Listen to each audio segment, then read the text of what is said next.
Hello friends, इस video में बात करने वाला हूँ असम राइफल्स भर्ती 2022 के बारे में, जिसका ऑपरेटर रेडियो एंड लाइन में जो कैंडिडेट फॉर्म फिल किए हैं तो उनको पता होना चाहिए कि इसमें फिजिकल के बाद ट्रेड टेस्ट भी होता है, जिसमें ट्रेड क्वेश्चन आपसे मौखिक पूछे जाएंगे, आपसे क्वेश्चंस किए जाएंगे जिसका आंसर आपको देना होगा। इतना भी डीपली क्वेश्चंस नहीं पूछेंगे। जिससे पहले मैं एक वीडियो बनाया था जिसमें बताया था कि कौन कौन सा टॉपिक से आपसे क्वेश्चन पूछा जाएगा। तो जैसे कि यहाँ पे एसी करेंट, डीसी करेंट हो गया, रेक्टिफायर वगैरह जो हो गया, फ्यूज़ हो गया, अर्थिंग हो गया, इन सब टॉपिक से आपके क्वेश्चंस, फिजिक्स के क्वेश्चंस बनेंगे। ज़्यादा डीपली नहीं होगा, आपसे नॉर्मल जो बेसिक क्वेश्चन होते हैं वही आपसे पूछे जाएंगे। इस वीडियो में भी मैं बेसिक क्वेश्चन ही लेके आया हूँ। ये लोग काफ़ी लोग को पता भी होगा। तो यहाँ देखिए फर्स्ट क्वेश्चंस है। फर्स्ट क्वेश्चंस आप देख सकते हैं कि यहाँ पे बोला है कि उस डिवाइस को क्या कहा जाता है जो एसी को डीसी में परिवर्तित करता है। यानी एसी यानी अल्टरनेट करंट को डायरेक्ट करंट में कन्वर्ट करता है, उसे हम लोग क्या कहते हैं।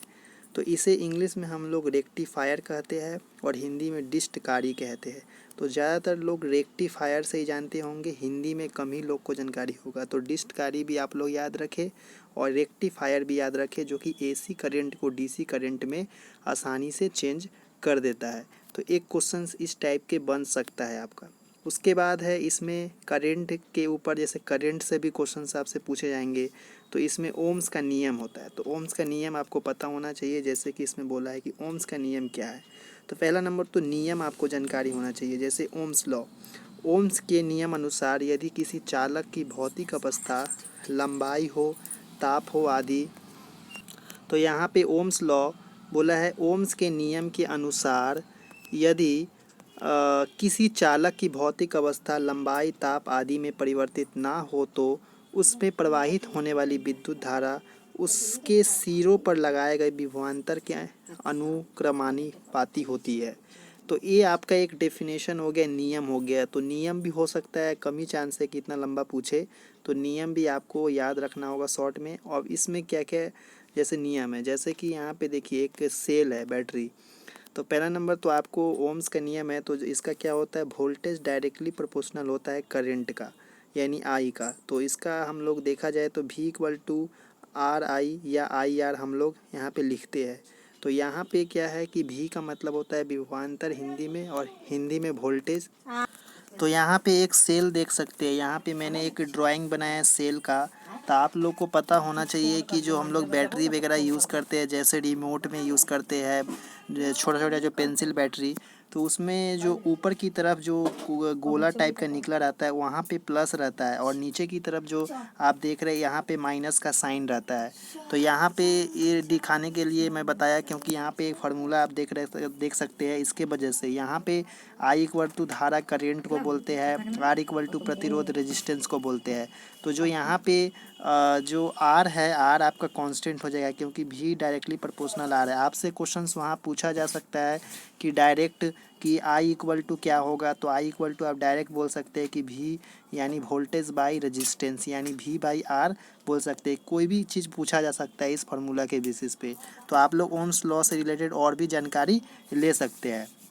उसके बाद यहाँ पे नेक्स्ट क्वेश्चन देख सकते हैं, 3 नंबर क्वेश्चन। इसमें बोला है कि इलेक्ट्रॉन, जिसे ई माइनस साइन से डिनोट करते हैं, पर कितना आवेश होता है। तो सीधा सीधी आपको ये वैल्यू याद रखना है कि -1.67 इंटू 10⁻⁻19 कूलम्ब होता है। उसके बाद नेक्स्ट क्वेश्चन है कि प्रोटॉन यानी P+ पर कितना आवेश होता है। तो यहाँ पे आवेश देख सकते हैं, यहाँ पे हो जाएगा +1.67 इंटू 10⁻⁻19 कूलम्ब यहाँ पे होता है। ये सीधा सीधी आपको वैल्यू याद करना है। उसके बाद नेक्स्ट क्वेश्चन से 5 नंबर की प्रतिरोध का एसआई मात्रक क्या है। तो प्रतिरोध का एसआई मात्रक होता है ओम, जो कि ऊपर में ओम्स लॉ बताया, वही इसका साइन होता है ओम्स। ओम्स लॉ होता है यहाँ पे, तो यहाँ पे ओम्स हो जाएगा आपका प्रतिरोध का एसआई मात्रक। उसके बाद है यहाँ पे विद्युत आवेश का मात्रक क्या है। तो विद्युत आवेश का मात्रक हो जाएगा कूलम्ब, या कूलम्ब को हम लोग सी से भी डिनोट करते हैं, सीवी से भी डिनोट करते हैं। आपसे सिंबल भी पूछा जा सकता है। उसके बाद है यहाँ पे 7 नंबर क्वेश्चन की भूमि का विद्युत विभव कितना होता है। भूमि का यानी पृथ्वी का जो विद्युत विभव कितना होता है। तो शून्य आपको याद रखना है, शून्य।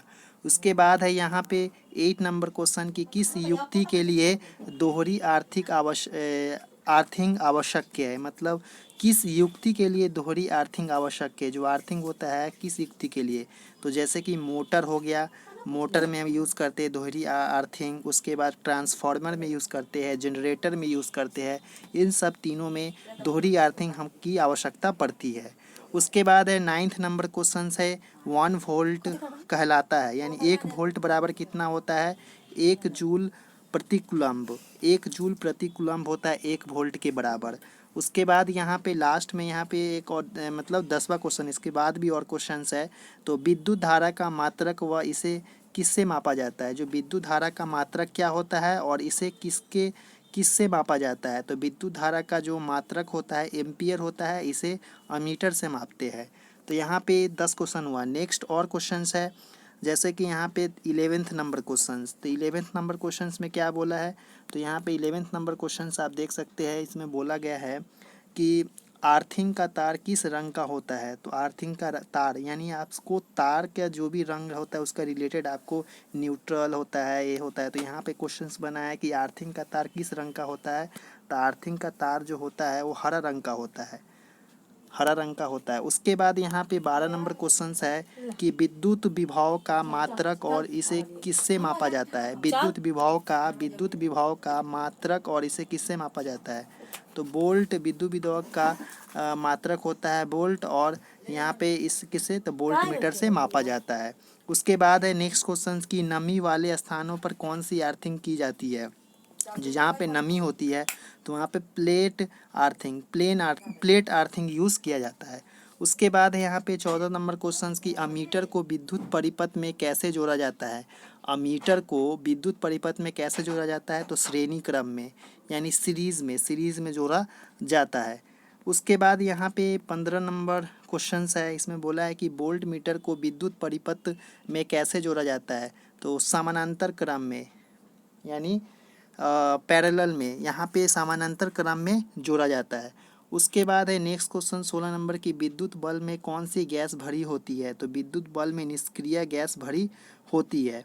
उसके बाद यहाँ पे विद्युत बल्ब वगैरह जो होता है उसमें भरा रहता है। जब कोई भी ट्यूबलाइट वगैरह फटता है तो उसमें बूम आवाज़ करता है गैस की वजह से। उसके बाद है 17 नंबर क्वेश्चन से बोला है जिस परिपथ में धारा दोनों दिशाओं में प्रवाहित होती है उसे क्या कहा जाता है। तो ये क्वेश्चन आपको अल्टरनेटिव करंट और डीसी करंट के नीचे में भी दिया हुआ है। तो इसमें बोला है आपको कि जिस परिपथ में धारा दोनों दिशाओं में बढ़ती है उसे अल्टरनेटिव करंट यानी एसी कहते हैं। जैसे कि यहाँ पे देखिए एक सी फिगर है, जैसे यहाँ पे बनाया हुआ है प्लस माइनस, और इस तरह करंट बहता है तो यानी दोनों दिशाओं में प्लस में भी जा रहा है माइनस में भी जा रहा है, इसलिए इसे अल्टरनेटिव करंट हम लोग बोलते हैं। कब कि दोनों दिशाओं में प्रवाहित होती है। उसके बाद यहाँ पे 18 नंबर क्वेश्चन है कि जिस परिपथ में धारा एक ही दिशा में प्रवाहित होता है उसे क्या कहते हैं। उसे डीसी करंट कहते हैं। यहाँ पे एक ही दिशा में प्रवाहित हो रहा है, हो गया। उसके बाद है 19th नंबर क्वेश्चन, इसमें बोला है कि परिपथ की सुरक्षा के लिए किस युक्ति का प्रयोग किया जाता है।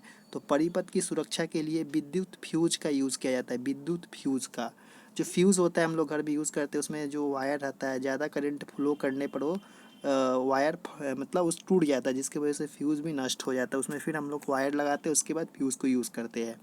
उसके बाद है 20 नंबर क्वेश्चन की ट्रांसफार्मर किसके सिद्धांत प्रकार करता है। तो योनय प्रेरण यानी इंटरेक्टिव इंडक्शन पे यूज़, यानी जो ट्रांसफार्मर होता है उस किसके सिद्धांत पे, तो इंटरेक्टिव इंडक्शन पे यूज़ के सिद्धांत पे यूज़ होता है। उसके बाद है यहाँ पे 21 नंबर क्वेश्चन की एसी परिपथ में एसी मीटर मापते हैं। जो एसी परिपथ यानी अल्टरनेटिंग करंट का जो परिपथ होता है किस में मापा जाता है ये परिपथ, तो RMS मान। तो इसका फुल फॉर्म हो जाएगा रूट मीन स्क्वायर। उसके बाद है नेक्स्ट क्वेश्चन की सबसे अच्छा फ्यूज़ किसका होता है। तो सबसे अच्छा फ्यूज़ किसका होता है, टीन, जिंक और लेड। तो यहाँ पे टीन और लेड का मिश्रण का भी एक फ्यूज़ बनता है जो कि कम खर्चे में यहाँ पे बनाया जा सकता है। टीन और लेड का मिश्रण से हम लोग फ्यूज़ बना सकते हैं। उसके बाद यहाँ पे नेक्स्ट क्वेश्चन है कि डायनेमो किस प्रकार की ऊर्जा को रूपांतरित करने में सहायक है। तो यहाँ पे डायनेमो यांत्रिक ऊर्जा को विद्युत ऊर्जा में रूपांतरित करने में सहायक है। तो ये सब आपको फैक्ट याद करना है। नेक्स्ट देखते हैं तो नेक्स्ट यहाँ पे देख सकते हैं 24 नंबर क्वेश्चन की विद्युत शक्ति की ऐसा इकाई मतलब विद्युत शक्ति की इकाई क्या है, तो वाट होता है। 1 हॉर्स पावर बराबर 746 वाट होता है, तो आपको पता होगा। उसके बाद है नेक्स्ट, अर्थिंग करने का मुख्य उद्देश्य क्या है, तो अर्थिंग करने का मुख्य उद्देश्य होता है भूमि को संभवतः कम प्रतिरोध प्रदान करना।